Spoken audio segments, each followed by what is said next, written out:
तुम्ही three idiot चित्रपट पाहिलाच असेल तर तुम्हाला फुन्सुक वांगडू हे पात्र नक्की आठवत असेल. एका वैज्ञानिक ज्याच्यासाठी शिक्षण म्हणजे फक्त गुण नव्हे तर आयुष्य बदलण्याचं साधन होतं.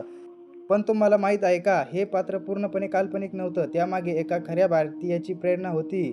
अशी व्यक्ती जिने नापास विद्यार्थ्याचं भविष्य बदललं, भारतीय सैनिकांसाठी तंत्रज्ञान तयार केलं, जगभर भारताचं नाव उंचावलं आणि प्रतिष्ठित पुरस्कार जिंकले. पण आज तोच माणूस दिल्लीच्या रस्त्यावर उपोषण करत आहे. प्रश्न पडतो, इतकं मोठं काम करणाऱ्या व्यक्तीला आंदोलनाची वेळ का आली? त्यांच्या नेमक्या मागण्या काय आहेत? सरकार त्यांचं ऐकत का नाही? आणि हा वाद फक्त एका व्यक्तीचा आहे की संपूर्ण लडाखच्या भविष्यासाठी संघर्ष? आज आपण जाणून घेणार आहोत सोनम वांगचुक यांची संपूर्ण कहाणी. इंग्लिश, स्पॅनिश, जर्मन किंवा अजून कोणतीही भाषा शिकायची असेल तर आजच्या व्हिडिओचा स्पॉन्सर डुओलिंगो नक्की ट्राय करा. लिंक बायोमध्ये आणि पिन कॉमेंटमध्ये दिलेली आहे.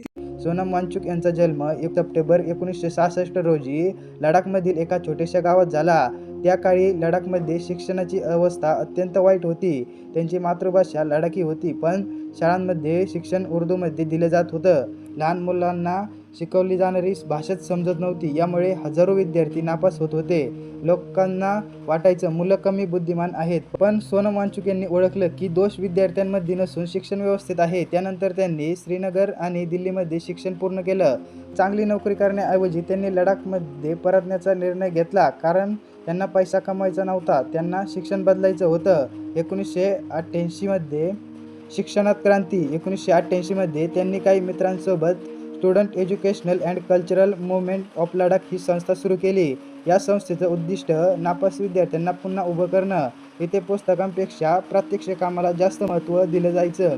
विद्यार्थी स्वतः सौर ऊर्जेवर चालणाऱ्या इमारती बांधतात, शेती करतात, यंत्र तयार करतात, व्यवसाय करतात आणि व्यवसाय शिकतात. पण इथे फक्त नोकरीसाठीच नाही तर आयुष्यासाठी शिक्षण दिलं जातं.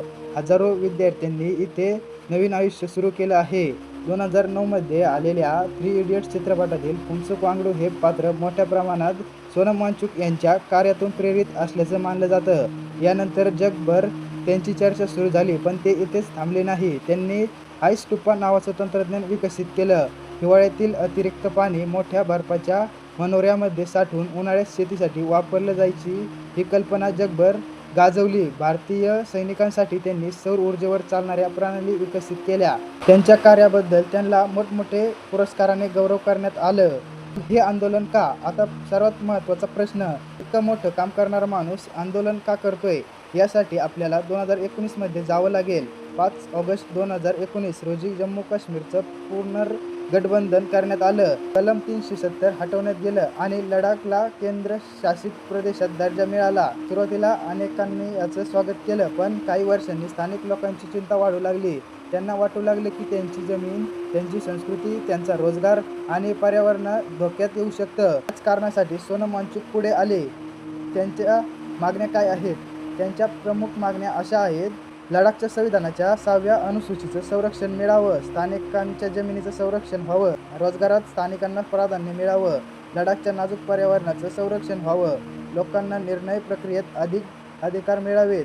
सोनम वांगचुक यांचं म्हणणं आहे, हा संघर्ष सरकारविरोधात नाही, हा संघर्ष लडाखच्या भविष्यासाठी आहे. दुसरीकडे सरकारचं म्हणणं आहे, लडाखच्या विकासासाठी अनेक मोठमोठे प्रकल्प, रस्ते, बोगदे, वीज, पर्यटन आणि संरक्षण क्षेत्रात मोठी गुंतवणूक केली जात आहे. सरकार आणि लडाखमधील प्रतिनिधी यांच्यात अनेक चर्चा झाल्या, तरीही काही प्रमुख मागण्या अंतिम निर्णय झालेला नाही.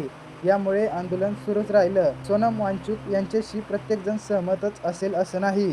सरकारची बाजूही समजून घेणं तितकंच महत्त्वाचं आहे. पण एक गोष्ट निश्चित आहे, जेव्हा देशासाठी आयुष्यभर काम करणारा माणूस रस्त्यावर उतरतो, तेव्हा त्यांच्या आवाजामागचं कारण समजून घेणं ही प्रत्येक नागरिकाची जबाबदारी आहे. हा प्रश्न फक्त लडाखचा नाही, हा प्रश्न आहे विकास आणि पर्यावरण यांच्यात समतोल कसा साधायचा आणि लोकशाहीमध्ये सामान्य नागरिकाचा आवाज किती महत्त्वाचा आहे. या संपूर्ण विषयावर तुमचं मत काय? सोनम वांगचुक यांच्या मागण्या योग्य वाटतात का?